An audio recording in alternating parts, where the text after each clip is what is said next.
Hello everybody, Lady Geared You here, and welcome back to Let's Play EarthBound.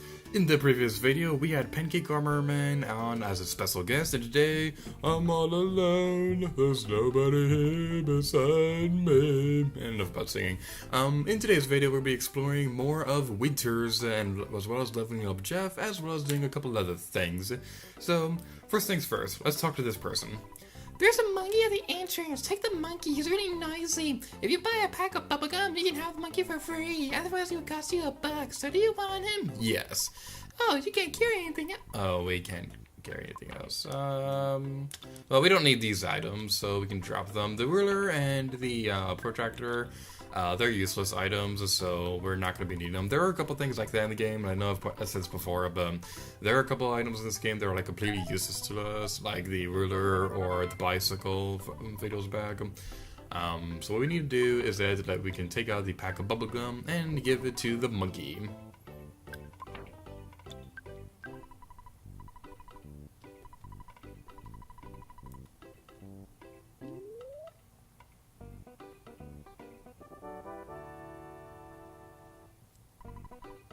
The Bubble Monkey joins you.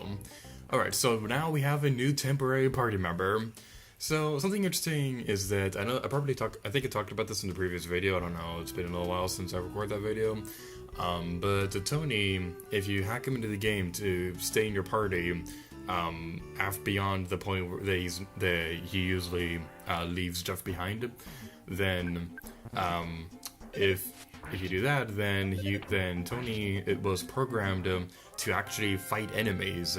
He'll only deal low level damage like the Bubble Monkey, but it's still pretty interesting that because it may be possible that Tony was meant to explore Winters with you, either alongside the Bubble Monkey or as like a separate party member or person.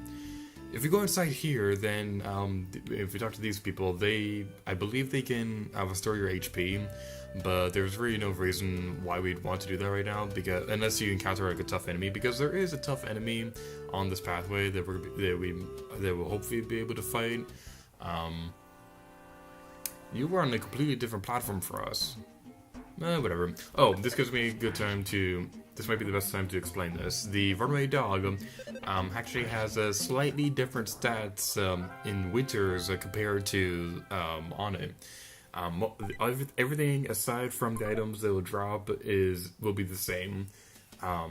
Like their HP, their weaknesses, all that will be the same. But now they have a 64 and 128 chance of dropping a bread roll rather than whatever else it was that they dropped before. And I don't remember exactly off the top of my head. Before we continue on, I'm going to explore a little bit more because there are a couple other enemies I want to fight. There's a Spiteful Crow right there if you want to fight him. Stats are identical, but it's always going to drop a cookie when you defeat it, so that's going to be pretty useful. And it can also give me a good time to explain the Bubble Monkey, except we just defeat the Spiteful Crow. Do you want to throw something away? No. Then we leave the cookie behind? Yes. Jeff abandoned the cookie. That monster! How could you abandon a cookie? Anyway, this is the Gruff Goat. 45 HP, 0 power points, 8 offense, 23 defense, 12 speed, 0 guts, 20 experience. Drops $9 when you defeat it. Has a 16 and 128 chance of dropping a salt packet.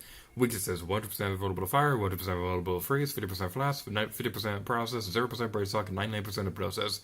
Attacks: ram and tramples you, low level damage, tears into you, high level damage. Jeff has an ability where he can spy on the opponent. This will be kind of like a tattle system where you'll be able to see like their weaknesses through the main combat. Now, it's not entirely all that useful when Jeff is by himself because, well, it kind of takes away a turn, so it's not exactly all that useful.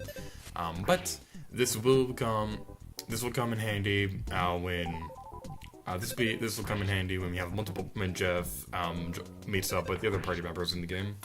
So let's defeat the Gruff Goat. Come on. Yay, we defeated you! Clap for joy. And Jeff's level's not 3. Offense went up by 1. Defense went up by 1. IQ went up by 1. Maximum HP went up by 1. So a couple things something I'd like to point out about the Bubble Monkey. If you go into the items and look at the info for the pack of bubblegum, it'll say pack of bubblegum. This is Balloon Monkey's favorite.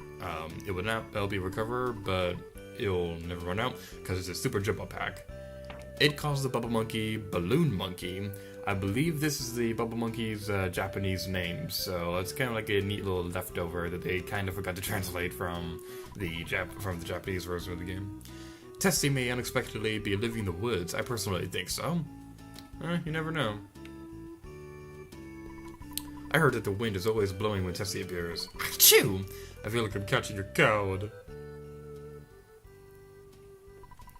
If I find Tessie, do you think I'll get into the newspaper? I'm looking for my 15 minutes of fame.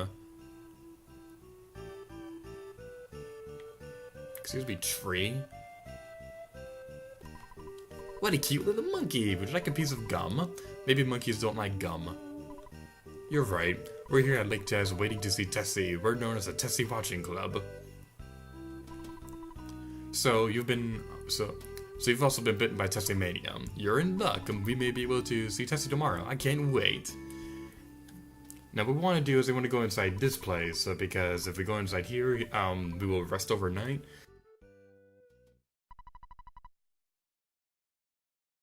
You are a friend who I've never met before, Jeff. Head south. I am Paula.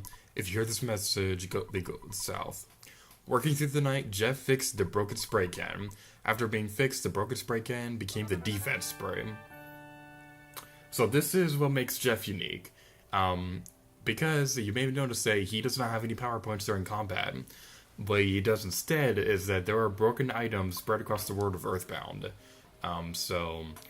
When we get a broken item, if Jeff's IQ is high enough, then if Jeff's IQ is high enough and you sleep overnight, then Jeff will work on it overnight and fix the item to become something like super powerful.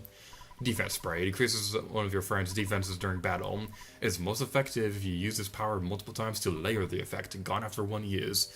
When we get some more defense sprays, this will be very useful to us for some pretty tough enemies later on. There are a lot of powerful weapons that Jeff can obtain through the broken items, and I'll be making sure to go through as many as I can. I'm not sure if I'll be able to go through every single one of them, but I do know where all of them are, and I am hopefully be able to sell them all off. Pictures taken instantaneously. I'm a photographic genius if I do say so myself. Okay, get ready for an instant memory. Look at the camera. Ready? Save Ozzy Pickles! Wow, what a great photograph. It'll always bring back the fondest of memories. So, what we need to do now is if we go over here, the Bubble Monkey will be like, give me some gum now, you fool. I'll take care of everything. Now, this is something that I'd like to ask. The Bubble Monkey is like super adorable and stuff like that. That goes without saying, as well as Tessie, because they're like, it's so adorable, I'm so cute. The Bubble Monkey can fly around with a bubble, so this kind of makes me wonder. In the Super Smash Bros. Series, we already have Ness and Lucas as playable characters. As much as I'd love to have Ninten playable, so that we can have all three of the main playable characters from EarthBound playable in Smash Bros., I kind of prefer if Jeff was playable, because I think that his broken items would make a very unique moveset, and the Bubble Monkey's blowing a bubble would make like a very unique recovery.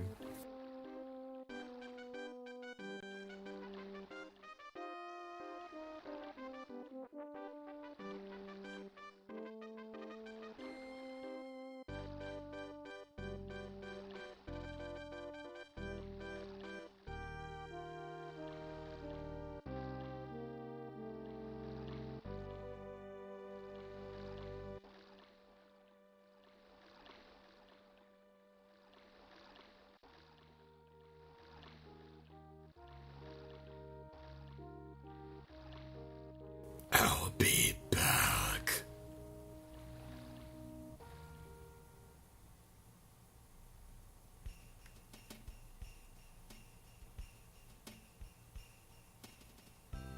So if we go down here, there's another Gruff Goat enemy we could fight.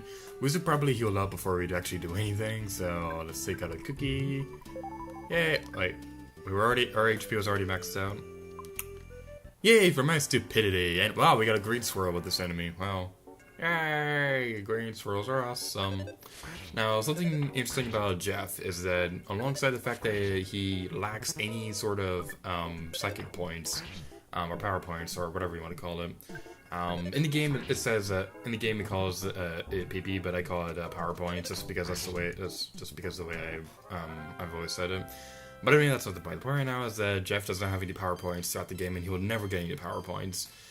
And this will also mean that he will never be able to use smash attacks. Now, I don't actually think that you need the power points to use smash attacks, but Jeff, alongside lacking power points, also lacks smash attacks. But I personally think that his broken items more than make up for both of those drawbacks compared to the other party members in the game. Now we're facing the Rowdy Mouse. Yay, this is exciting. Rowdy Mouse. I don't think the stats are any different in Winters, like how the Runaway Dog has a new item that it will drop into this place. I think it's mostly the same, but I think they put the Rowdy Mouse here just so that you would have a way of leveling up quicker, because I don't exactly remember how much experience it gives you, but I think it gives you a lot of experience when you defeat a Rowdy Mouse. This enemy right here, this is the Worthless Protoplasm. 38 HP, 0 power points, 11 offense, 21 defense, 27 speed, 0 guts, 17 experience, $11 remaining defeated. Has a 32 and 128 chance of dropping a cookie. Has weaknesses: 100% vulnerable to fire, 100% vulnerable to freeze, 50% flash, 90% paralysis, 99% Brainshock, 0% hypnosis. Attacks: Bass, low level damage. Size up the situation, it'll start feeling strange. Calls for help, summons another worthless protoplasm. This enemy might give you a little bit of trouble at this point in the game, simply because the fact that it can call other enemies to attack you, and like over time, if it keeps succeeding, then you're just gonna have a hard time finding these things. But trust me, when we get more party members, and especially because of the fact that it's weak to like a lot of power, weak to a lot of psychic moves, then those enemies are going to be like the easiest thing to fight. Like, I'm going to go as far as to say that those might be like the Goombas of the EarthBound series. Although I'm not entirely sure if they were in EarthBound Beginnings or anything like that. Like, the Spiteful Crow would probably be a more, would probably be a better, it would probably make more sense to have the, to say that the Spiteful Crow was the Goomba of the EarthBound series, because that's one of the first enemies we fight in this game, and it's also in EarthBound Beginnings. I'm not sure if it's in Mother 3, because like I've said plenty of times before, I have never played Mother 3, and I would rather play Translation than Nintendo made themselves. Ooh, okay, this item. This is going to be very useful for us for an area that it's going to be coming up for a bit. Do not get rid of this item ever. At least not until a little bit later. Because there's going to be a point that will be coming up fairly soon, like after we get out of Winters, that this item will be very useful to us. Like, let me pull it out right now so I can tell you guys what it's like. Deals 100 damage to any bug when used in combat, going after one use. Without saying too much, we're going to be facing some bug enemies pretty soon, so you're definitely going to want to hang on to that. Whenever we get a broken item, even if it's one that we've covered before, I'm going to put a caption on screen telling you guys of what IQ level you need Jeff to have before he'll be able to fix the item. I love the Mad Duck's overworld sprite. It just looks so cute. Pictures taken instantaneously. I'm a photographic genius if I do say so myself. Okay, get ready for an instant memory. Look at the camera. Ready? Save us the pickles. Wow, what a great photograph. Always bring back the fondest of memories. Now, I can kind of understand how he'll appear out of nowhere outside, but how is he spinning through the roof of a cave? Like, is he spinning so fast that his body is turned into a drill or something like that and is drilling through the roof? But anyway, this is the Mad Duck, and honestly, this is one of my favorite enemies in the game because it looks so cute. But anyway, Mad Dog, 51 HP, 0 power points, 12 offense, 24 defense, 30 speed, 5 guts, 41 experience, 12 hours when you defeat him.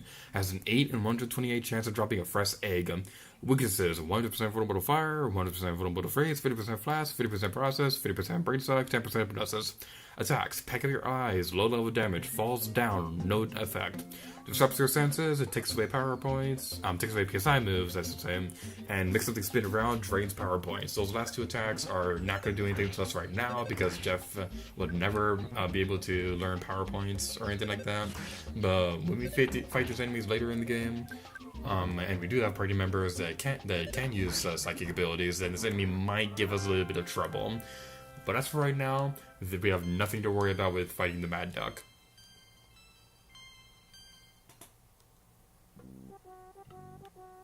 So there's a couple more treasure chests that I'd like to open real quick, so let's go open this.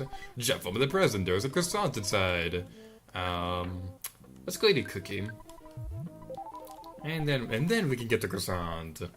So now we're gonna be continuing on through our merry way through this maze. I guess you could say this is a very amazing place.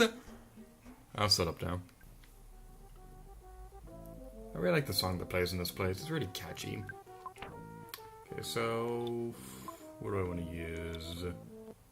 I'm gonna use a croissant to heal up real quick. Because like I said before in the Let's Play, it's probably like the smartest move to be fully healed before you're fighting a Rowdy Mouse. Just in case you, excuse me, it's probably the best idea to have full HP before fighting a Rowdy Mouse. And oh my god, we are this far into the game and the Rowdy Mouses have still not used a smash attack against us. This is amazing. Like, I said earlier in the Let's Play that the Rowdy Mouse will be able to use a lot of smash attacks because of the high gut stats. It has not used a single smash attack this entire Let's Play. That is awesome. Let's go use a telephone real quick. Hello, Maxwell Labs here. Oh, hello, Jeff. Would you like me to keep a record of your journey? Yes. Alright, I have everything written down. Do you want to take a break now? You've become such a hard worker. I've got to get back to work myself. Go for it, bad boy. Click. Beep, beep, beep. Maybe it was too easy? My name is Brick Road, the dungeon developer. I've devoted my life to making dungeons. Well, by combining my skills and Dr. Donut's intelligence, I can become Dungeon Man, the first combination of a human and dungeon in history. Let's meet again once I have become Dungeon Man. Would you like to get a good night's rest? Yes.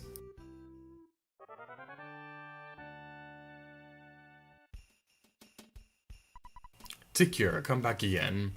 And with that, we're getting this video off here, so next time on EarthBound, we will be continuing on through Winters, hopefully wrapping things up in this place for now. So, thank you guys so much for watching this video of EarthBound, and until next time, let it gear to you. Oh yeah!